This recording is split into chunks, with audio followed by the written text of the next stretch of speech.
Sir ఇప్పుడు China Brahmaputra నదిపై ప్రపంచంలోనే అతిపెద్ద డ్యామ్ నిర్మిస్తోంది. అయితే ఈ డ్యామ్ వల్ల భారత్ మీద ప్రభావం చూపుతుంది. దీనివల్ల భూకంపాలు, వరదలు ఇవన్నీ కూడా విపరీతంగా వస్తాయి అని చెప్పేసి తెలుస్తోంది. అసలు చైనా ప్రాజెక్టు వల్ల భారత్పై ఎలాంటి ప్రభావం ఉండబోతోంది? ఎస్ అండి. ఇప్పుడు మన నార్త్కి భారతదేశానికి ఉత్తరాన చైనా, భారతదేశానికి అతిపెద్ద శత్రువు నెంబర్ 1 ఎనిమి ఎవరంటే అందరూ పాకిస్తాన్ అంటారు. పాకిస్తాన్ ఎంత మాత్రం కూడా భారతదేశానికి శత్రుదేశం, పెద్ద శత్రువు కాదు. China number 1 enemy.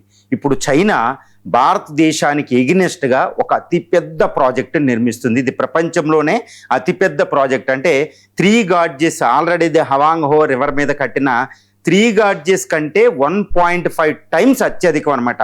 అంత భారీ డ్యామ్ను ఒకటి నిర్మిస్తుంది. అది భారతదేశానికి వచ్చే బ్రహ్మపుత్ర రివర్ మీద నిర్మిస్తుంది. మనకేంటంటే నార్త్ ఈస్ట్లో ముఖ్యంగా అరుణాచల్ ప్రదేశ్కి ఉత్తరాన ఈ హిమాలయాల పర్వతన ఈస్ట్న నామ్చా బార్వా అనే ఒక గార్జ్ ఉంటుందండి. ఒక గార్జ్ అంటే భూమిలోకి చొచ్చుకుని పోయి ఉంటుంది. ఈ నామ్చా బార్వా అనే ఒక పీక్ మౌంటైన్ శిఖరమే, పర్వత శిఖరం 7,756 మీటర్లు ఎత్తు ఉంటుంది. దాని నుంచి ఈ బ్రహ్మపుత్ర దాని రివర్ నుంచి చుట్టూరు ఇదిగో గ్రేట్ బెండ్ ఫోటోలో కనపడుతుంది. గ్రేట్ బెండ్ అంటారన్నమాట. ఆ ఒక్క వంపు తిరిగే కాడ ఆ వంపు దగ్గర బ్రహ్మపుత్ర నది మీద చైనా నిర్మిస్తున్న డ్యామ్ పేరే మెడాంగ్ లేదా మోటో డ్యామ్ అంటారు. 32 సిరీస్ ఆఫ్ 32 డ్యామ్స్ నిర్మిస్తుంది. ఈ ఎంత అతిపెద్ద డ్యామ్ని అంటే ఏంటంటే 20 కిలోమీటర్ల చొప్పున 3 టన్నెల్స్ నిర్మిస్తున్నారండి. ఆల్మోస్ట్ ఏంటంటే ఆర్డిఎక్స్ లాంటి పెద్ద పెద్ద పేలుడు పదార్థాలు, న్యూక్లియర్ పేలుడు పదార్థాలు ఉపయోగించి ఆ టన్నెల్ హిమాలయ పర్వతాలను బద్దల కొట్టి 25 కిలోమీటర్ల చొప్పున 3 టన్నెల్స్ నిర్మించి ప్రపంచంలోనే అతిపెద్ద టన్నెల్స్ నిర్మిస్తున్నారు. మానవ చరిత్రలో నిర్మించాలి ఆ టన్నెల్స్. అవి నిర్మించి బ్రహ్మపుత్ర అంటే top 5 river of the globe అండి. అంత అతిపెద్ద రివర్ని భారతదేశం వైపు నుంచి అటువైపుకు తిప్పుతుందన్నమాట. అంటే అసలు హ్యూమన్ హిస్టరీలోనే ఇంత పెద్ద ప్రాజెక్ట్ నిర్మిస్తున్నారంటే చూసుకోండి.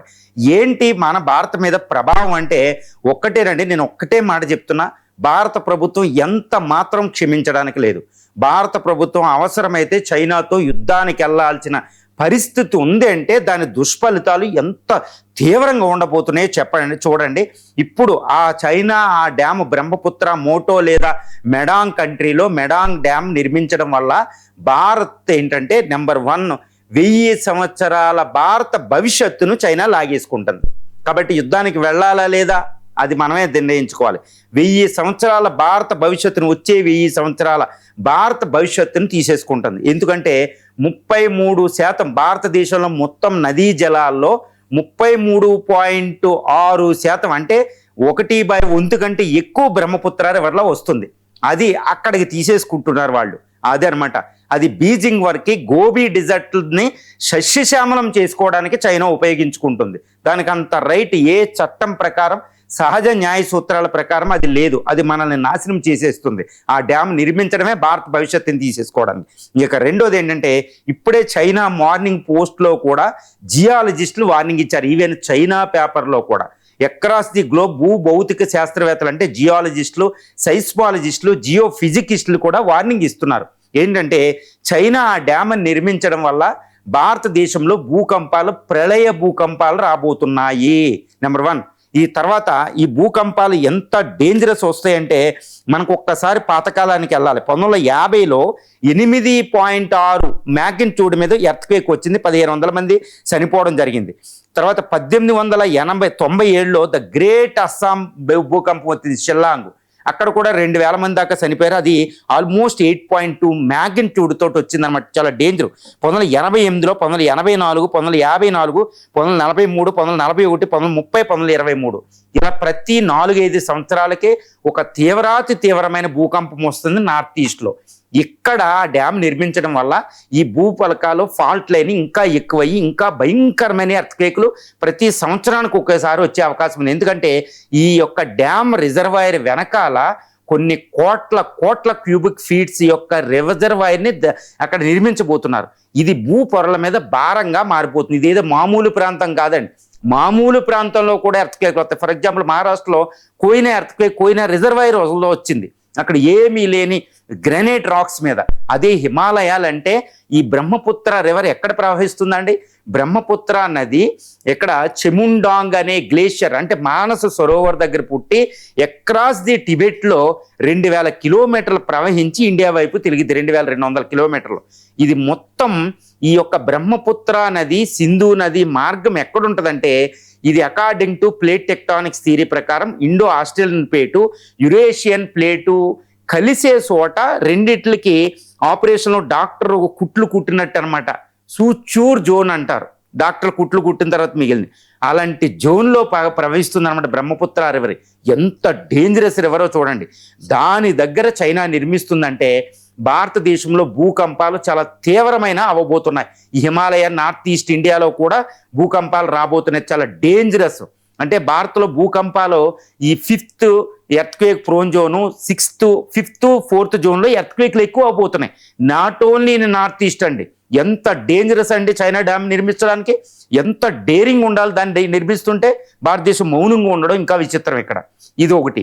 తర్వాత ఈ భూకంపాలు వచ్చినప్పుడు ల్యాండ్ స్లైడ్స్ వస్తాయి. ఈ యొక్క మనం ఉత్తరాఖండ్ ల్యాండ్ స్లైడ్ చూసాం కేదార్నాథ్ దగ్గర, అది కూడా ఒక ల్యాండ్ స్లైడే అది. తర్వాత ఉత్తర కాశీలో చూసాం ల్యాండ్ స్లైడ్, అంటే భూమి విరిగి పడద్దు అనమాట పర్వతాల్లో. అంతే, చాలా డేంజరస్ రాబోతుంది అనమాట. ఇది కూడా వార్నింగ్ ఇచ్చారు. ఇది రెండోది. ఇక మూడోది ఏంటంటే ఫ్లడ్స్. ఏదైనా ఎర్త్క్వేక్ వస్తే ల్యాండ్ స్లైడ్ రావడమే కాదు, ఈ రివర్లో ఈవెన్ బ్రహ్మపుత్ర రివరు దాని ఉపనదులు ఉంటాయండి. ధనశ్రీ నుంచి దిహాంగు, దిబాంగు, లోహిత్తు, కెమాంగు, మనస్సు, తర్వాత ఈ తీస్తా రివరు, తర్వాత తర్వాత అక్కడ ఉండే ఇంకా బరాక్ రివర్, ఇలాగా కొన్ని వందల ఉపనదులు ఉంటాయి. ఇవేంటంటే హిమాలయాల్లో మామూలు ప్లేన్ ఏరియా కాదు, గోదావరి కృష్ణ కాదు. ఆ హిమాలయాల్లో తమ మార్గాల్నే మార్చుకుని వచ్చేస్తాయి అవి. అంత డేంజరు. టెంపరీ డ్యామ్స్ కేదార్నాథ్ ఈ హిమాలయన్ సునామీ లాగా వస్తాయి అనమాట. అంత డేంజర్. ఇది మూడో డేంజరు. ఇంత ప్రమాదం. తర్వాత అది వాటర్ బాంబుగా ఉపయోగపడుతుంది. చైనా యుద్ధాల్లో బాంబులే ఎక్కలేదు, వాటర్ వదిలితే చాలు. ఎంటైర్ నార్త్ ఈస్ట్ 5 లక్షల చదరపు కిలోమీటర్ల ప్రాంతంలో 3 కోట్ల మంది ప్రజలు కేవలం బ్రహ్మపుత్ర రివర్ బేసిన్లో ఉన్నారు. మనకి 6 స్టేట్లు, అరుణాచల్ ప్రదేశ్, అస్సాం, మేఘాలయ, తర్వాత ఇక్కడ సిక్కిము, నాగాలాండ్, తర్వాత ఇవి 6 స్టేట్లు వెస్ట్ బెంగాల్ తగ్గలి డేంజర్లో పడిపోతున్నాయి, ఇంక్లూడ్ బంగ్లాదేశ్ అనమాట. ఇంత డేంజర్ దుష్ఫలితాలు రాబోతున్నాయి. భారతదేశం యొక్క 1000 సంవత్సరాల భవిష్యత్తును చైనా తీసుకెళ్ళిపోతుందండి. మనం national water grid, national river linking project అనేది నిర్వీర్యం అయిపోతుంది. ఆల్మోస్ట్ 15-25 లక్షల కోట్లతో అక్కడక్కడ నిర్మించేస్తున్నాం water grid. Already Krishna Godavari కలిపాం. ఇప్పుడు బ్రహ్మపుత్ర రివర్ ఈ సర్ప్లస్ మిగులు జలాలే ఈ నేషనల్ రివర్ గ్రిడ్కి మనకి ఆధారం అనమాట. ఇవి ఇప్పుడే వాటర్ స్కేర్సిటీ వస్తుంది. వచ్చే 20-30 సంవత్సరాల్లో కేవలం బ్రహ్మపుత్ర రివర్ మాత్రమే మనకి ఈ సర్ప్లస్ అనమాట. ఇది ఇప్పుడు చైనా తీసుకెళ్ళిపోతుంది. మరి మన భవిష్యత్ తరాలకు వాటర్ ఏది? చైనా ఆ రోజు ఆ డ్యామ్ కట్టినప్పుడు ఇప్పుడు ఎవరైతే మౌనంగా ఉన్నారో వాళ్ళని చరిత్ర క్షమించే ప్రసక్తి ఉండదన్నమాట. ఇప్పుడు మనం కళ్ళు తెరిచి చూడాలి. భవిష్యత్తు చైనా చేసింది మన భవిష్యత్తును లాగేసుకుంటుంది. ఇంత దారుణమైన డ్యామ్ని, ఈ మెడాంగ్, ఈ మోటో డ్యామ్ని చైనా అక్కడ నామ్చా బార్వా దగ్గర, ఈ అరుణాచల్ ప్రదేశ్కి దగ్గరలో కేవలం 10-15 కిలోమీటర్ల దూరంలో అది నిర్మిస్తుందండి. చాలా డేంజర్. ఆ గ్రేట్ బెండ్ దగ్గర నామ్చా బార్వా లేదా ఈ యొక్క దిహాంగ్ గార్జ్ అంటారు. అది ఎట్టి పరిస్థితిలో చైనా నిర్మించకుండా భారతదేశం అట్టుకుని మనం తీరాల్సిందే ఏ విధంగానైనా.